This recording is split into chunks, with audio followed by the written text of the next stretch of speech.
Assalamualaikum warahmatullahi wabarakatuh. Apa kabar pemirsa? Kembali berjumpa bersama saya Ratu Fitri dan tentu saja untuk pemirsa Cahaya TV Banten kita dalam program Bincang-Bincang bersama DPRD Banten.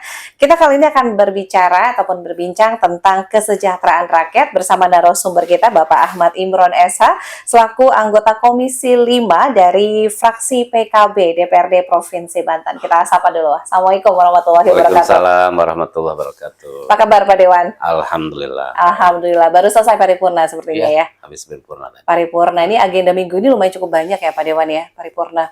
Lumayan. Banyak agenda. Sudah 3 kali kita paripurna seminggu ini 3 kali. Seminggu ini dengan bahasan yang berbeda. Bahasan yang berbeda. Apa yang sedang jadi isu krusial nih terutama minggu ini Pak Dewan? Ya harus memastikan setiap anggaran itu dimaksimalkan untuk kesejahteraan rakyat. Kesejahteraan rakyat ya. Bagaimana penyerapan dan juga realisasi di lapangannya juga ya Pak Dewan ya. Betul. Baik Pak Dewan, ini dari Dapil mana nih Pak? Dapil Kabupaten Tangerang. Kabupaten Tangerang. Tangerang A. Tangerang A. Berapa kecamatan itu Pak? Banyak ya Pak Dewan ya? 14 kecamatan. 14 kecamatan. 129 desa. Masya Allah. Jadi ujung pesisir. Ya. Mulai Sukadiri, Iya. pesisir Pik tuh, yang heboh hari ini. Ke Sukadiri, mau Meri sampai perbatasan Bogor. Iya. Itu di Tiga Raksa dan Jambe, paling ujung. Luas ya cakupannya ini. Lumayan. Dapil Tangerang tadi kemudian sudah periode keberapa ini? Saya newcomer. Wah, ini pendatang baru. Pendatang baru. Pendatang baru. Sebelumnya basicnya apa nih Pak Dewan? Saya berinteraksi di beberapa organisasi, terutama di organisasi di bawah lingkungan Nahdlatul Ulama. 2012, 2016 saya diamanati menahkodai Gerakan Pemuda Ansor Provinsi Banten. Iya.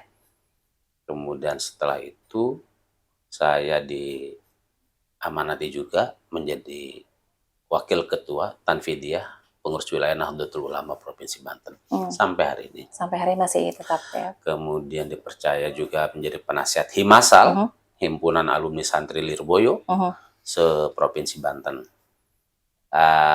Dia amanatin juga menjadi Ketua Ikatan Pesantren Indonesia Provinsi Banten. Ya banyak lah. Banyak ya. Bagi waktunya gimana tuh Pak Dewan? Pintar-pintar kita lah bagi waktu. Bisa bagi waktu agar semuanya juga bisa membersamai ya artinya ya. Betul. Berarti berangkat dari keaktifan di organisasi ya, terutama di Nahdlatul Ulama ya Pak Dewan ya. Betul. Dan akhirnya juga kemudian langsung terjun ke politik begitu. Di Pileg berarti di 2024 pertama kali. 2024. Ini bicara kecelakaan sejarah atau apa ya? Karena tidak ada terbersit sedikit pun untuk tiba-tiba maju di Dewan. Tapi di keorganisasian memang di organisasi sudah lama. Aktif sekali begitu ya. Di menit-menit terakhir, karena waktu itu diminta oleh partai, saya ngobrol dengan keluarga, rembukan, kemudian minta restu ke beberapa kiai dan tokoh.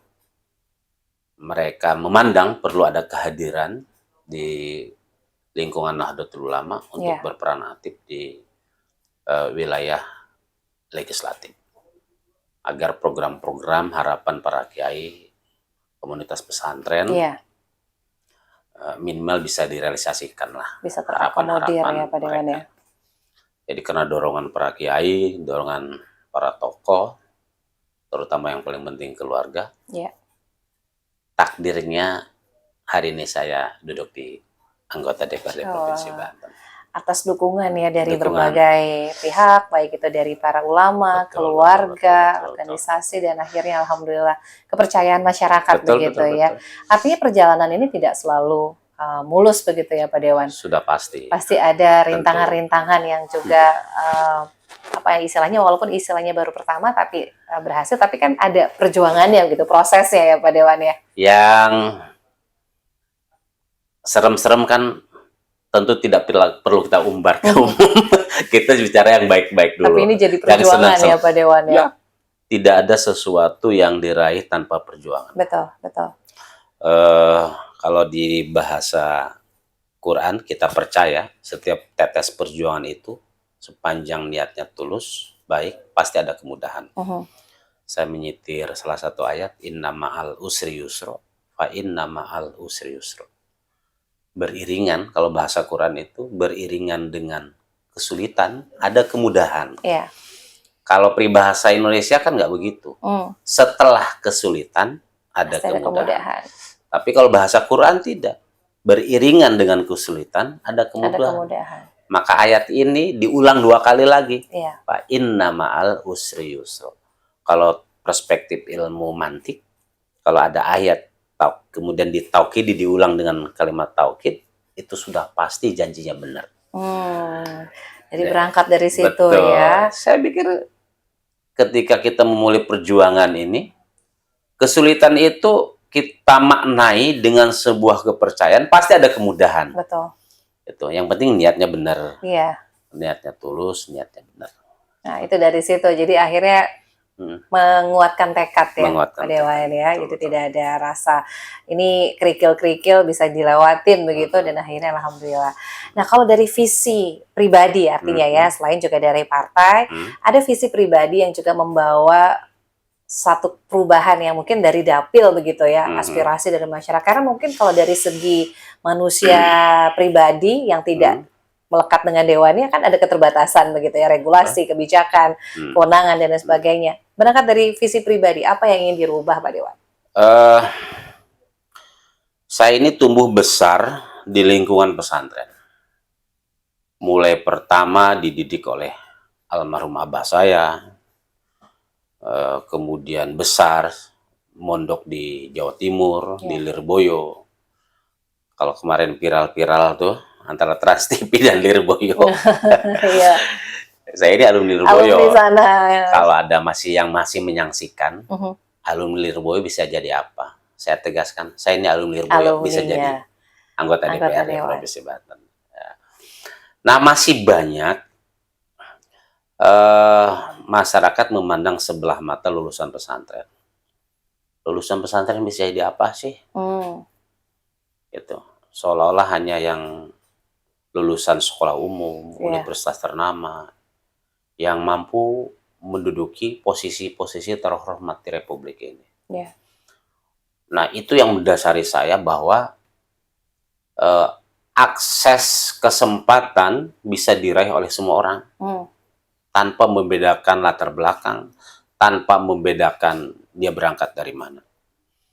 Nah, karena banyak yang masih menyaksikan lulusan pesantren jadi apa, saya tergerak. Ditambah interaksi saya dengan dunia pesantren, para tokoh, juga sudah banyak. Banyak harapan-harapan mereka sesungguhnya. Negara harus lebih banyak hadir di komunitas pesantren, di masyarakat pesantren. Nah, atas dorongan ini kemudian para kiai meminta untuk saya tampil pada kontestasi legislatif kemarin. Saya ini orang pesantren, kalau kiai sudah minta, sudah nyuruh, tidak ada kata yang bisa saya tolak. Karena patsun, taat dan hormat atas perintah kiai. Nah, ini juga dukungan, artinya doa ya. Betul. Pak Dewan ya. Dan alhamdulillah kan ngebukti. Alhamdulillah juga. Ya. Ada tokoh atau figur politik terutama dari PKB sebagai inspirasi Pak Dewan. Sumber inspirasi saya sampai hari ini adalah sosok pendiri Partai Kebangkitan Bangsa, yaitu Almarhumlah Kiai Haji Abdurrahman Wahid, familiar kita sebut dengan Gus Dur. Saya rasa ini tokoh yang sangat fenomenal ya. Sampai hari ini rasanya sulit mencari orang yang sepadan dengan beliau. Beliau lahir tumbuh di setiap zaman dan di setiap keadaan.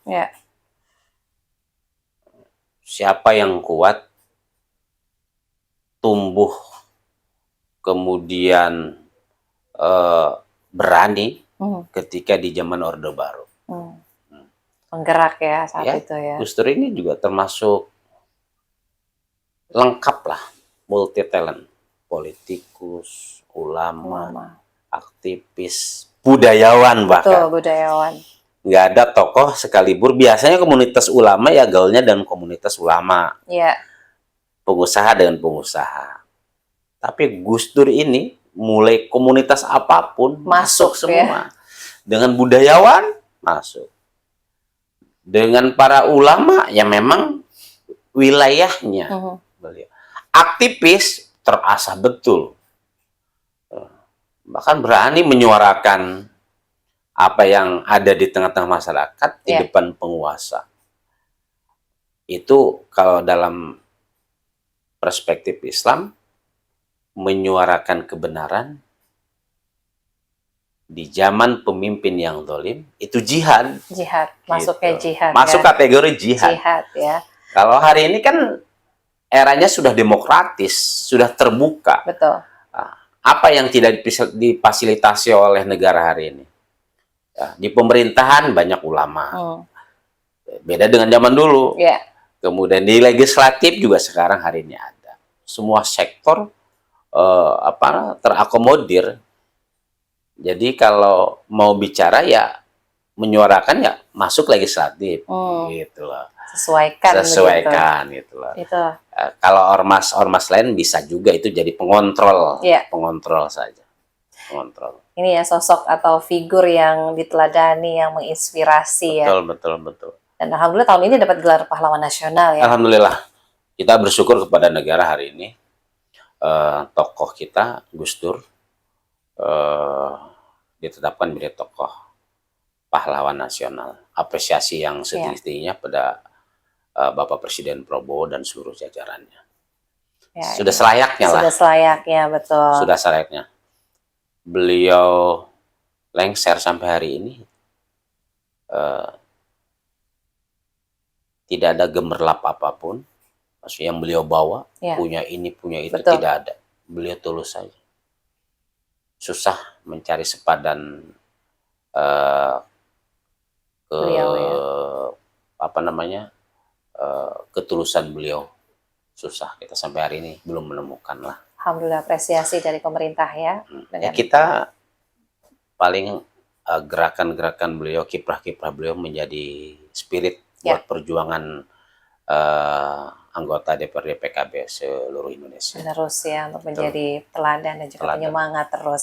Nah kemudian untuk nilai dan juga prinsip hidup nih mungkin yang juga selalu Bapak pegang dalam menjalankan tugas terutama sebagai wakil rakyat. Apa sih Pak prinsip dan nilai hidup yang juga masih dipegang teguh saat ini? Saya dulu diamanatin oleh orang tua saya yang pertama, hidup itu harus jujur. Jujur, kemudian hidup di segala kondisi apapun, pertahankan kejujuran, ketulusan. Ya. Dan tentu kita harus adaptif, mampu menyesuaikan diri di tengah lingkungan yang hari ini cepatnya luar biasa. Ada pepatah yang saya pegang sampai hari ini, ikutin arus, Ya. jangan terbawa arus, apalagi hanyut oleh arus. Ini yang menjadi prinsip dasar saya, kejujuran dalam segala apapun, kemudian ketulusan, dan adaptasi di tengah percepatan kondisi zaman yang hari ini luar biasa. Kalau tidak menyesuaikan ketinggalan ya Pak ya? Ketinggalan. Kalau di tradisi NU itu ada kaidah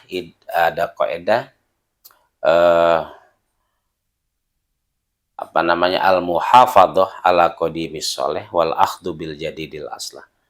Tradisi orang-orang terdahulu harus dijaga. Ya. Wal akhdhu bil jadidil aslah, mengadopsi sistem baru yang kira-kira mampu menjawab tantangan masa depan. Ya. Adaptif ini juga harus menjadi landasan kita. Kalau enggak kan ketinggalan jauh. Betul. Dulu nggak ada TikTok, hari ini ada TikTok. Dulu nggak ada podcast, orang paling berinteraksinya di surat kabar, Baca koran. Hari ini duduk manis saja kan. Perubahannya kan cepat. Betul. Media cetak udah hampir tergerus Tergeser lah. ya. Sekarang podcast, talk show, dan sebagainya. Ini suka nggak suka, dunia pesantren juga sama hari ini. Dan semua lingkungan, menurut saya, semua level ya, harus mengikuti, harus adaptif. Semua sektor, semua sektor. bidang ini Betul. harus mengikuti perubahan zaman. Nah, kemudian di Tupoksi sendiri, Pak Dewan, ya, di Komisi 5 ya, kesejahteraan rakyat ya, terutama ya, Betul, konsentrasinya begitu. Apakah di Banten sendiri kesejahteraan rakyatnya sudah cukup ideal atau memang masih ada harus yang diratakan begitu? Kalau berharap, tentu kita berharap semua yang menjadi harapan masyarakat harus kita maksimalkan. Betapapun tentu dengan dengan segala keterbatasan pemerintah provinsi hari ini tidak semuanya menjangkau. Tapi kolaborasi antara pemerintah kota kabupaten, pemerintah provinsi, dan pemerintah pusat, kalau terjalin koordinasi baik, saya rasa upaya kesejahteraan masyarakat bisa tercapai lebih maksimal dan optimal. Artinya masih ideal, masih jauh dari kata ideal, atau memang menuju ideal nih Pak Dewan? Kalau kita bicara jujur ya lebih jauh dari ideal, gitu loh. Kalau hari ini ada orang yang sekolah, ya, ketakutan atapnya rubuh, itu kan bentuk belum ideal. Kalau ada hari ini orang mau melahirkan, kemudian ditandu, itu kan bentuk bahwa belum ideal. Kalau ada orang hari ini ke rumah sakit, kemudian dipersulit, itu kan bentuk bahwa kita belum ideal.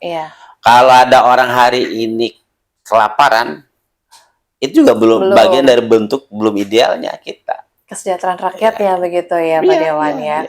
Kan begitu. Nah, ini ternyata masih ada kalau kita baca koran. Kan masih ada kan? Nonton berita, ternyata masih ada. Terutama mungkin teman-teman atau saudara-saudara kita yang di selatan begitu ya. Kalau di pendidikan yang tidak perlu pelosok, di perkotaan, ada bully, termasuk kemudian mereka tidak aman, tidak nyaman mendapatkan pendidikan, kan berarti bentuk belum ideal. Sepanjang permasalahan di Provinsi Banten ini ada, berarti ini salah satu bentuk belum ideal dan optimalnya kita.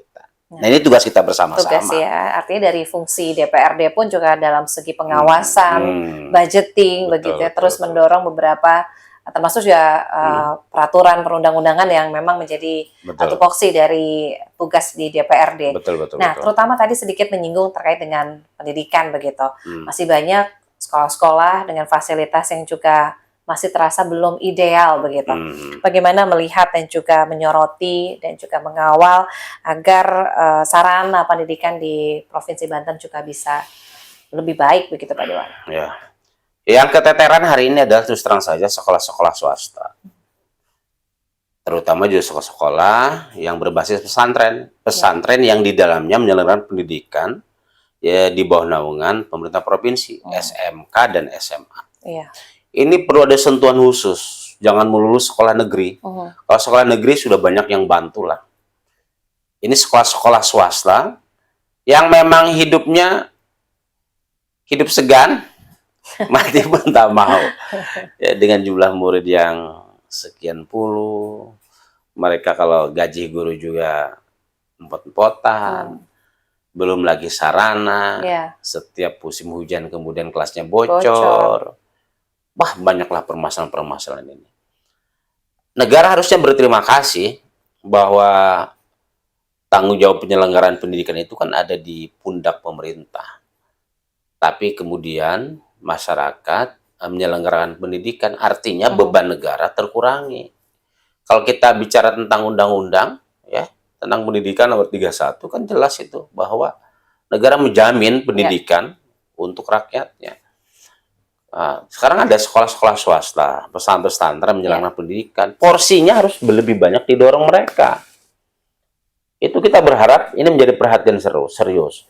Nah, hari ini kita bersyukur Pak Andra Soni, gubernur kita, mencanangkan sekolah gratis.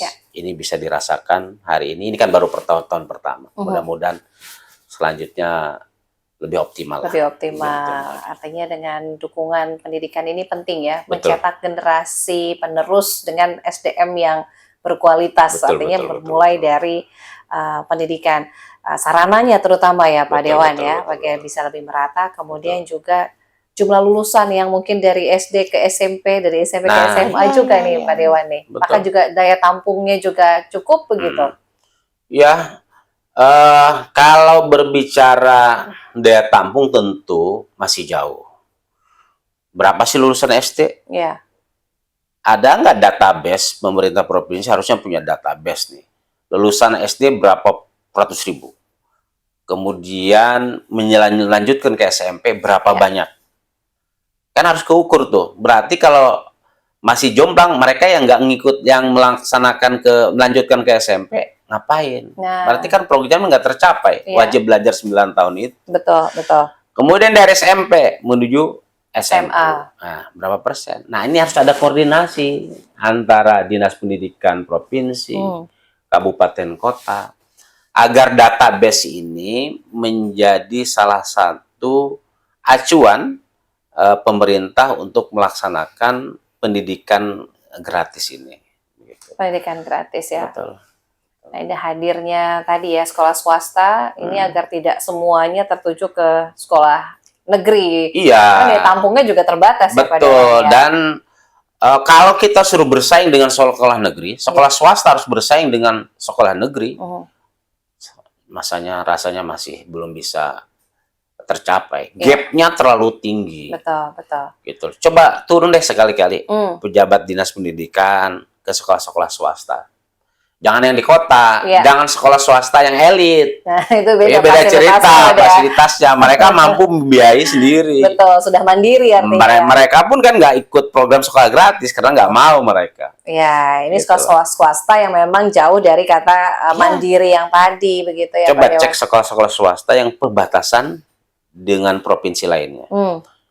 Kan kayak Banten ini kan perbatasannya dengan Bogor. Iya. Kemudian dengan mana lagi? Jakarta, kan di Tangsel sana tuh, perbatasan dengan Jakarta, dengan Depok, Iya. dan lain sebagainya. Nah, terutama yang pelosok-pelosok lah, kayak Lebak, Pandeglang. Iya.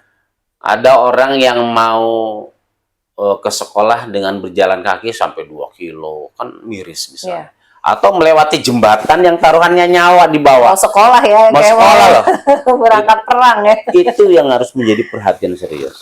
Iya. Saya rasa bukan sesuatu yang sulit bagi pemerintah untuk turun ke lapangan, memastikan setiap kebutuhan dasar, yaitu pendidikan yang dibutuhkan oleh masyarakat itu bisa dipenuhi. Ya. Yang penting mau turun, lihat turun. Gitu. Dan juga sudah sering kasih masukan ketika kita rakor dengan komisi dengan rapor komisi dengan dinas-dinas terkait, kita laporkan keadaan yang sesungguhnya.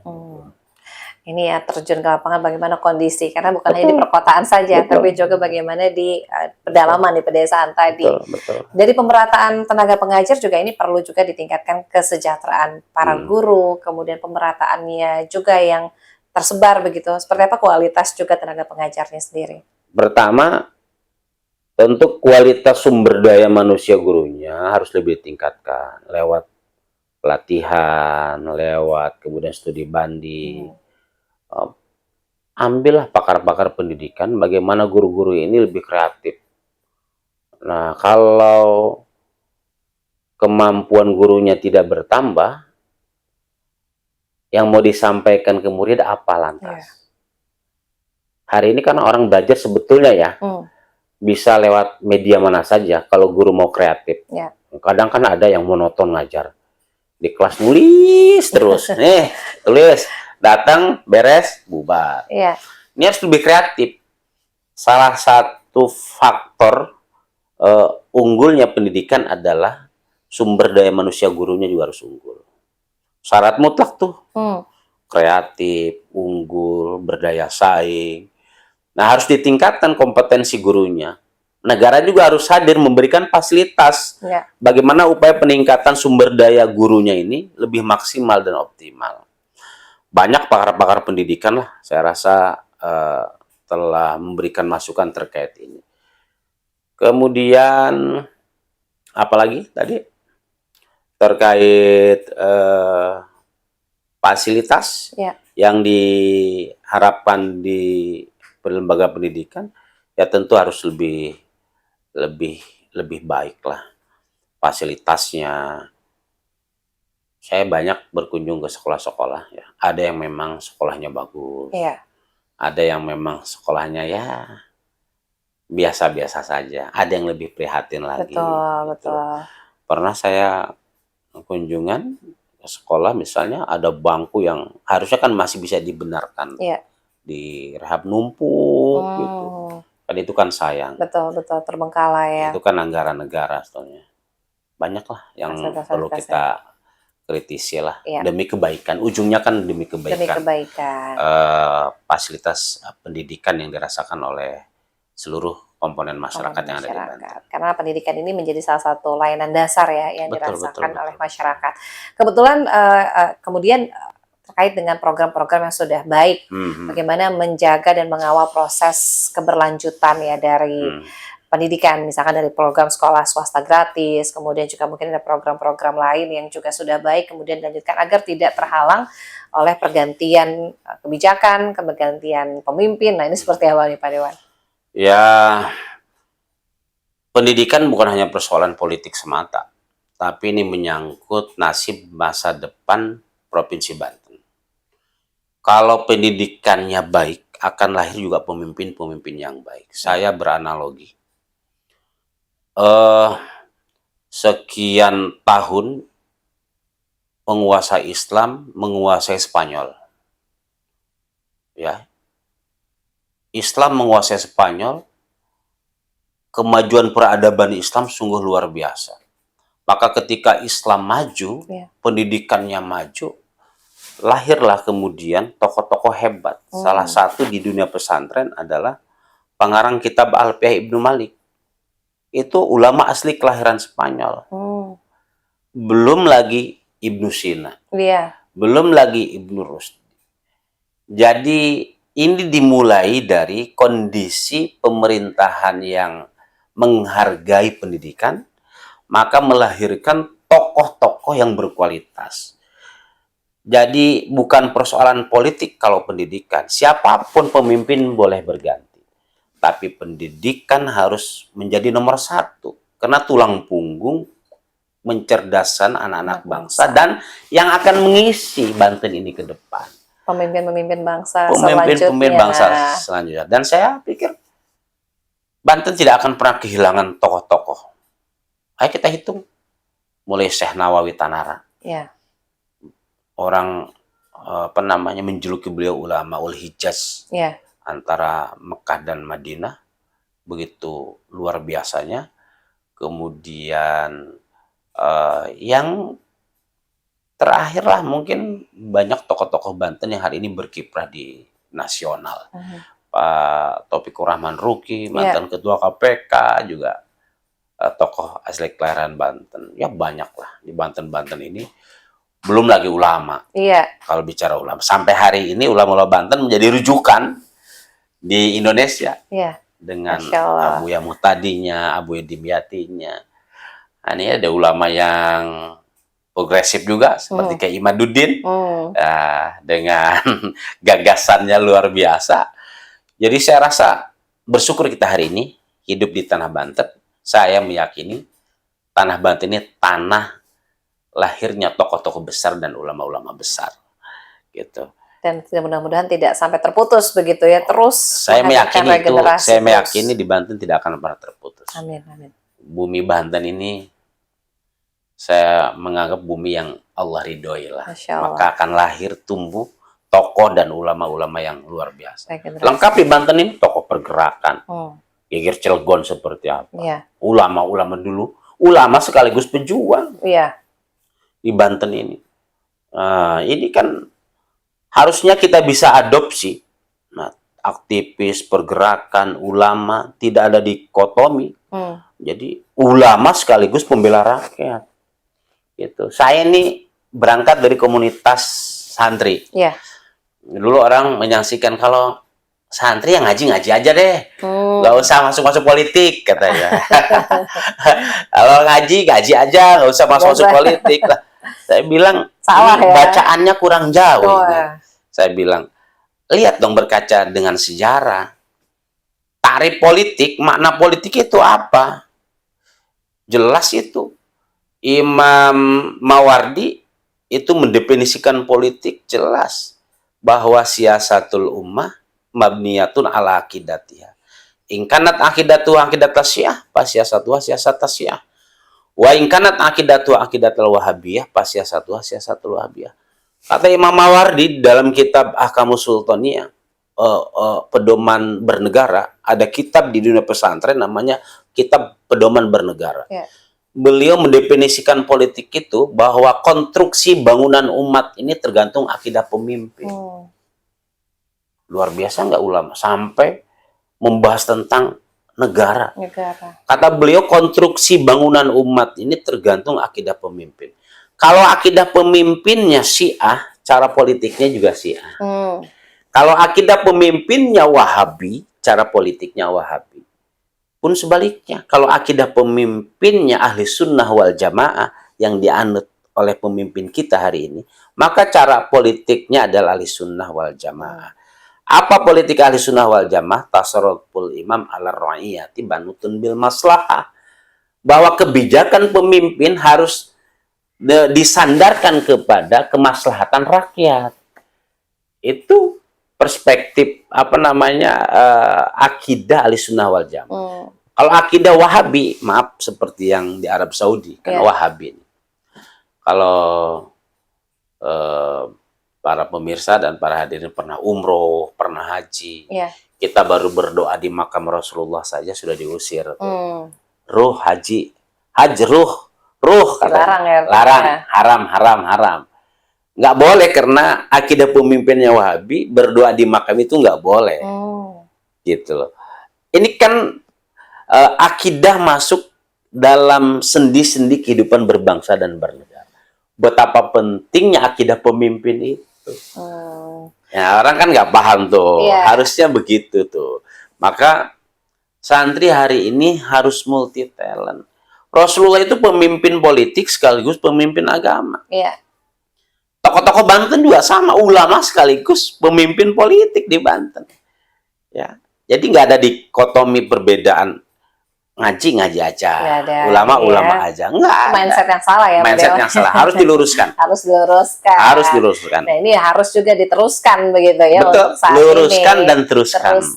Jadi jangan sampai terputus ya. Tadi disampaikan Pak Dewan, banyak lagi nanti generasi-generasi penerus yang juga membanggakan ya dari segi SDM yang punya daya saing dan juga berkualitas. Betul. Dari pondok pesantren maupun juga dari sekolah-sekolah formal begitu di Provinsi Banten. Kalau tadi kita bahas terkait dengan pendidikan. Nah, dari sektor kesehatan ini juga perlu adanya pengembangan, pembangunan dari sarana prasarana, kemudian juga bagaimana layanan kepada masyarakat. Sejauh ini layanan kepada masyarakat dari segi kesehatan apakah sudah cukup memadai, Pak Dewan? Sepanjang masih yang saya terima laporan dari masyarakat, tentu terkait pelayanan yang belum maksimal, belum responsif. Kalau orang misalnya di UGD harus nunggu 3 hari, 4 hari, berarti kan belum maksimal. Kalau ada orang kemudian tidak ditangani sampai 5 hari karena keterbatasan ruang operasi dan lain sebagainya, ini kan tentu belum optimal. Ukuran masyarakat sederhana. Dia datang ke rumah sakit, dia layani dengan baik, cepat, respon, sudah. Jadi ngukurnya simpel, sepanjang itu belum dirasakan berarti belum maksimal. Tapi saya turut berbangga hari ini bahwa mengurai antrian yang lama ini sudah mulai agak terurai lah. Tidak harus lama kayak kemarin saya dapat laporan, Pak Dewan sekarang ngurus BPJS-nya di rumah sakit agak cepat. Alhamdulillah. Yang penting kita daftar online. Nah ini yang belum tahu masyarakat. Masyarakat kampung kan boro-boro misalnya online, handphone aja nggak punya. Padahal kan bisa juga dia minta ke cucunya, tolong daftarin dulu. Nah ini cucu-cucunya ini juga harus respon kepada kakek neneknya. Kalau mau berobat dibantu. Kalau kakek neneknya kan gaptek. Ini cucunya yang lebih Gen Z lah. Dia harus lebih paham. Ternyata kalau daftar duluan di online, datang tinggal ngasih ngasih tanda bahwa dia sudah daftar online, cepat, Cepet ya. sangat cepat sekali. Nah ini saya apresiasi pelayanan model-model seperti ini, baguslah. Artinya sudah mulai membaik begitu ya Sudah mulai pelayanannya, terutama membaik. mungkin menggunakan BPJS Ya, Kesehatan tadi ya. Kalau dari segi unitnya dari pelayanan rumah sakit dengan jumlahnya, kemudian mengakomodirkah dengan kebutuhan masyarakat di Banten, namun ada beberapa tadi ya rumah sakit baru yang juga sudah muncul begitu. Dengan hadirnya beberapa rumah sakit yang baru kayak Cilograng, kemudian Labuan, itu kan bentuk pemerintah ingin menghadirkan yang terbaik di layanan kesehatan kepada masyarakat. Ya. Kalau sebelum ada rumah sakit Cilograng, Labuan, orang kan jauh ke Malingping, betul, ke Pandeglang, jaraknya sudah bahkan ada yang ke beratus-ratus kilo. Jawa Barat gitu ya. Iya, mereka ada yang lebih dekat ke wilayah sana, Iya, perbatasannya Cilograng. Ya, itu bagian dari komitmen pemerintah Provinsi Banten menghadirkan layanan kesehatan yang optimal. Kita dukung seoptimal mungkin, semaksimal mungkin kehadiran Provinsi Banten untuk meningkatkan layanan kesehatan di masyarakat. Kalau di perkotaan rumah sakit kan banyak. Orang-orang mampu dan rumah sakit swasta yang fasilitasnya juga mungkin lebih baik. Tapi yang kita menjadi perhatian serius adalah mereka-mereka yang di pelosok-pelosok ini. Ini juga masih kurang kalau kita bicara ideal ya. Harus disisir di mana jumlah penduduknya lebih banyak, tentu itu harus dihadirkan rumah sakit juga. Gitu.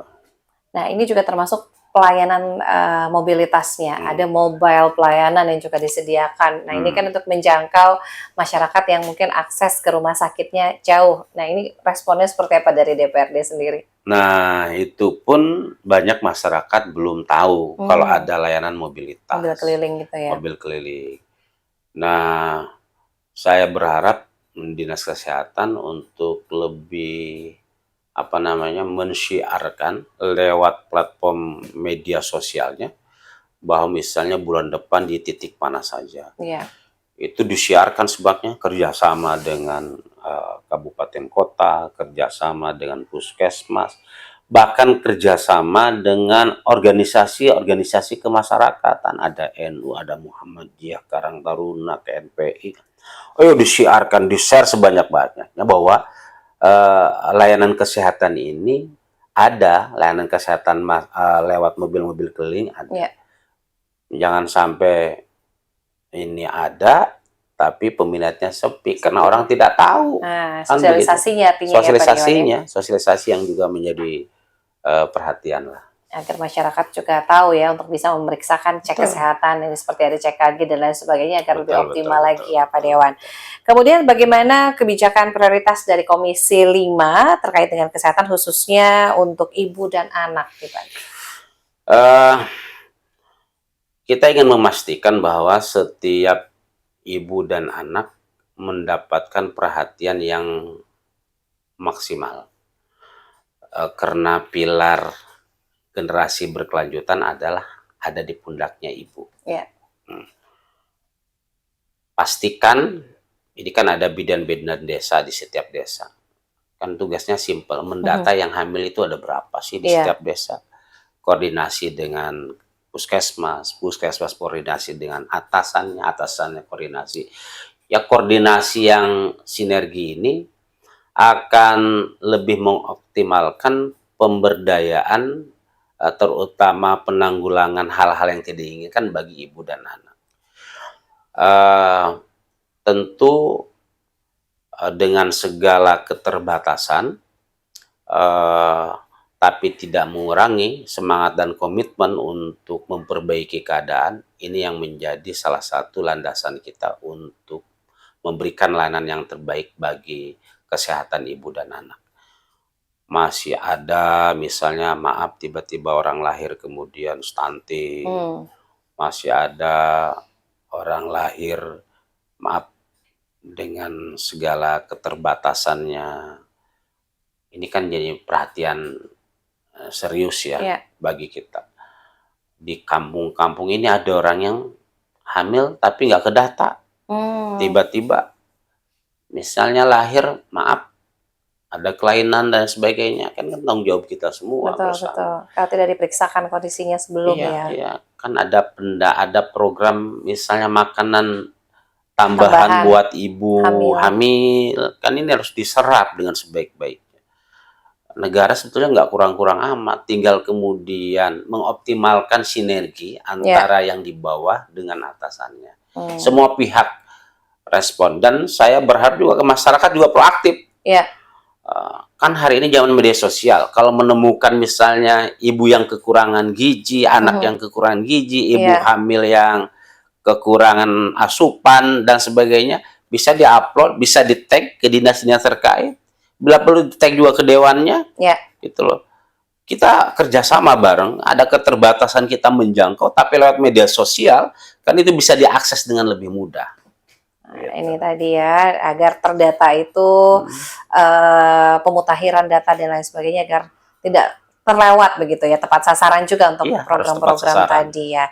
Nah, kemudian untuk dari segi kesejahteraan masyarakat, nah ini terkait dengan bantuan sosial. Nah, seringkali juga bermasalah dari segi pendataan lagi nih Pak Dewan. Nah, ini bagaimana Komisi 5 memastikan penyalurannya bisa tepat sasaran? Harusnya Menteri koordinator pemberdayaan masyarakat kan sekarang sudah menyatukan data tingkat nasional. Nah, ini kadang data desa tidak sama dengan data kecamatan, kecamatan, kabupaten, provinsi, provinsi nasional. Kalau hari ini sudah disatukan data, idealnya ini bisa mengurai permasalahan ini. Karena harus terupdate data itu ya. Desanya yang harus lebih jemput bola menurut saya. Desa ini harus jemput bola, mendata. Kalau 5 tahun yang lalu dia terdata miskin, siapa tahu sekarang kan sudah mampu. Misalnya, kalau 5 tahun yang lalu datanya mampu, siapa tahu kan karena krisis ini kemudian jadi miskin. Nah, ini harus diperbaharui data terus-menerus. Kita kan tidak tahu yang kemarin kaya hari ini miskin, yang kemarin miskin hari ini kaya. Lebih baik. Terus di data, pemutakhiran data menjadi sesuatu yang urgen lah. Dan ini harus menjadi pijakan, jangan sampai data di bawah ternyata udah bawa ke atas, ternyata nggak masuk. Masih ada menurut saya ya hari ini orang yang mampu menerima bantuan. Artinya kan tidak tepat sasaran nih. Gitu loh. Kalau bicara kesejahteraan masyarakat, pokoknya di luar wilayah-wilayah politik. Ada juga kadang desa-desa ketika dia menang, yang dimasukin datanya adalah pendukung-pendukungnya aja. Giliran yang kemarin tidak mendukung, nggak dapat ya Pak? Tidak dapat, nggak boleh. Jadi pisahkan antara persoalan politik dengan persoalan kesejahteraan. Ini kan menyangkut kewajiban kepala desa untuk mensejahterakan rakyatnya. Nggak boleh dipilah-pilah ini. Kalau masih ada, saya sangat menyayangkan. Nggak usah di politik itu, nggak usah baperan. Gitu. Kalau dia menang, ya rangkul semuanya. Betul. Yang mendukung, yang tidak mendukung, ya rangkul. Sama saya juga. Saya terjun ke reses, ke titik yang memang kemarin wilayah itu nggak mendukung saya.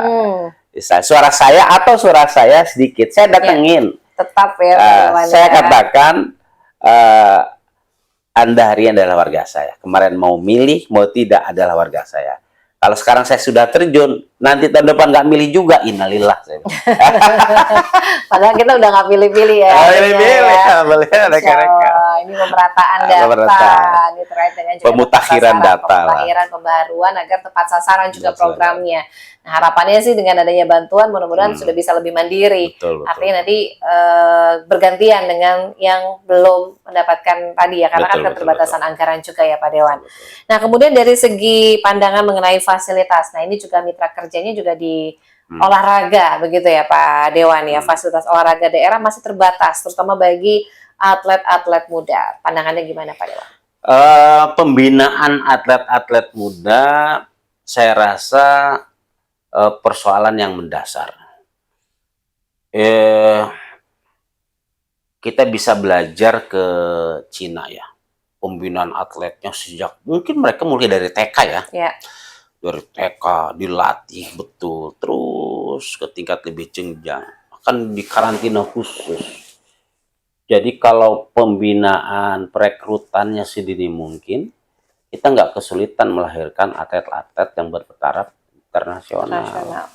Dan di Banten kemarin juga kan ada panjat tebing ya tuh ya. Iya.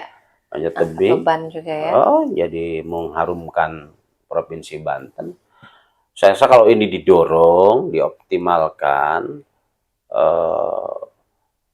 banyak lahir atlet-atlet dari Banten, apapun itu. Coba kalau di kampung-kampung semarak, badminton semarak, gitu loh. Kemudian apalagi silat juga banyak, di bawah-bawah. Tenis meja juga ada.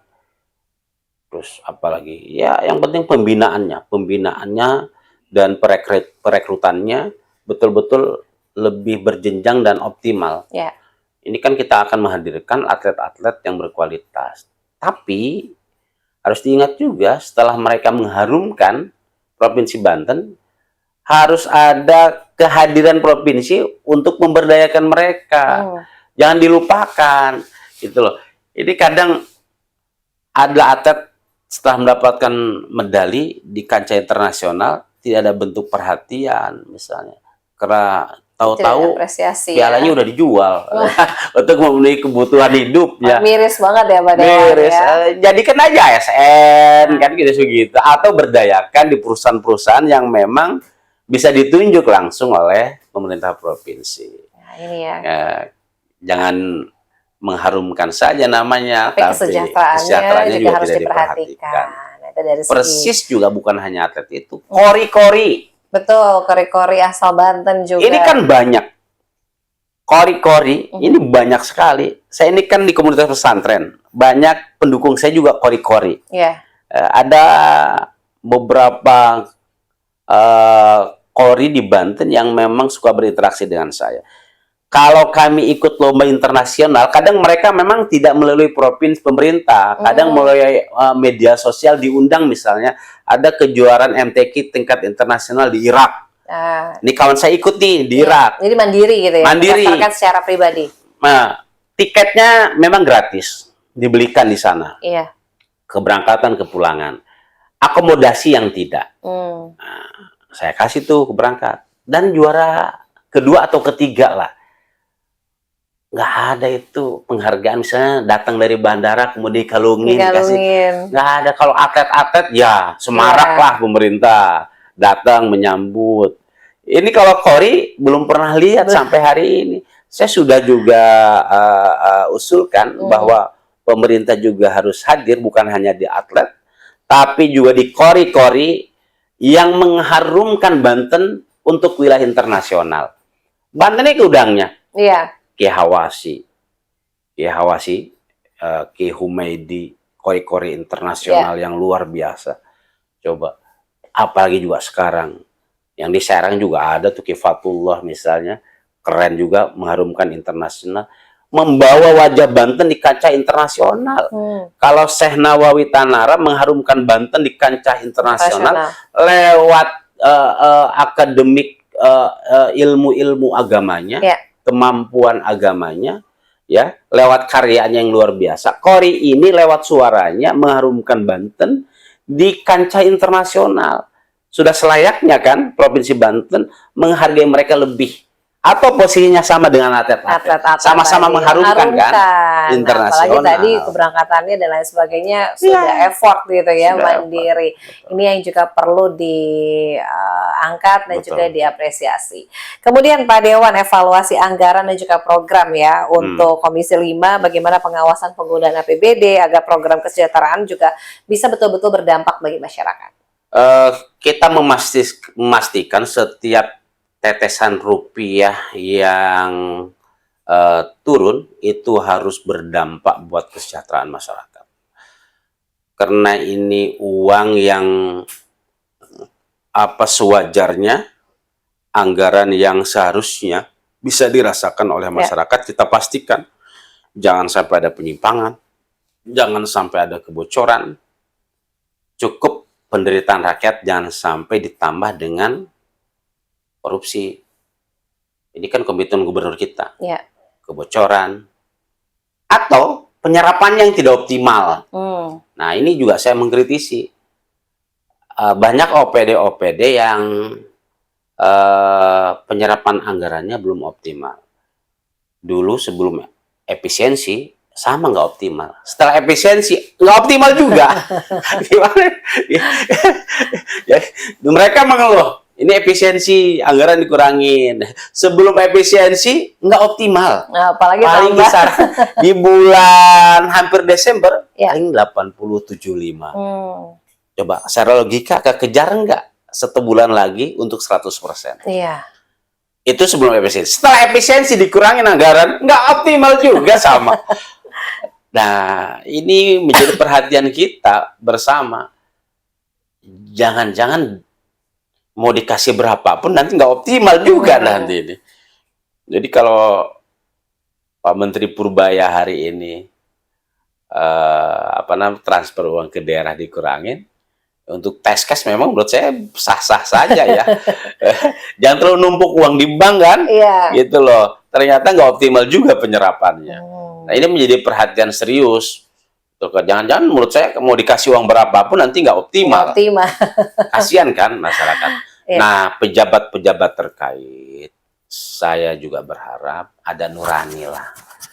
Ketika serapan anggaran itu buat kesejahteraan masyarakat harus lebih didahulukan dan sampai di tengah-tengah masyarakat.